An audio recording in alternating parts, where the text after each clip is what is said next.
Bonjour à tous. Aujourd'hui, nous allons faire un flan pâtissier sans pâte en suivant la recette du célèbre pâtissier Christophe Michalak. Vous allez être étonnés comme c'est facile et délicieux. Il suffit d'être précis au niveau des mesures d'ingrédients et bien sûr suivre la recette pas à pas. Premièrement, vous mettez le lait et la crème liquide dans une casserole. Vous y ajoutez la pulpe et la gousse de vanille et vous portez le tout à ébullition.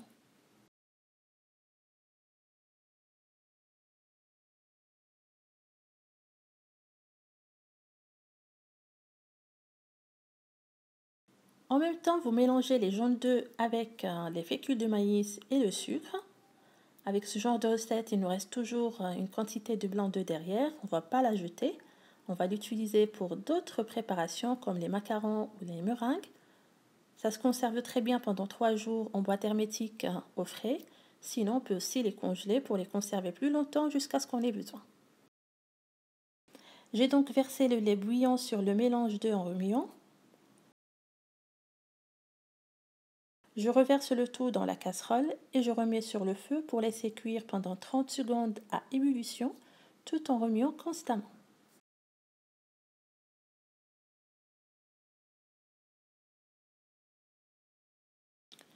Versez la préparation dans un plat et couvrez-la au contact avec un film alimentaire pour la laisser refroidir. Une fois la crème a refroidi, il faudra la fouetter pour l'aérer. Puis vous préparez un cercle à pâtisserie mesurant entre 18 à 21 cm qu'il faudra beurrer et fariner, puis le disposer sur une plaque du four recouverte de papier cuisson. Le diamètre du cercle va déterminer l'épaisseur du flan par la suite. Versez donc la préparation dans le cercle et essayez de lisser la surface. Puis on va mettre au four préchauffé à 180 degrés et on va laisser cuire durant 35 minutes ou un peu plus selon les fours. Après, il faudra laisser bien refroidir le flan pour un démoulage facile. Il suffit de passer le couteau entre le cercle et le flan et ça se retire facilement.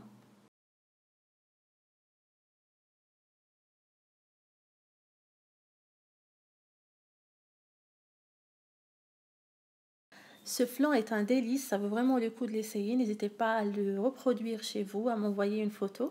Il me reste qu'à vous souhaiter une bonne dégustation et à la prochaine.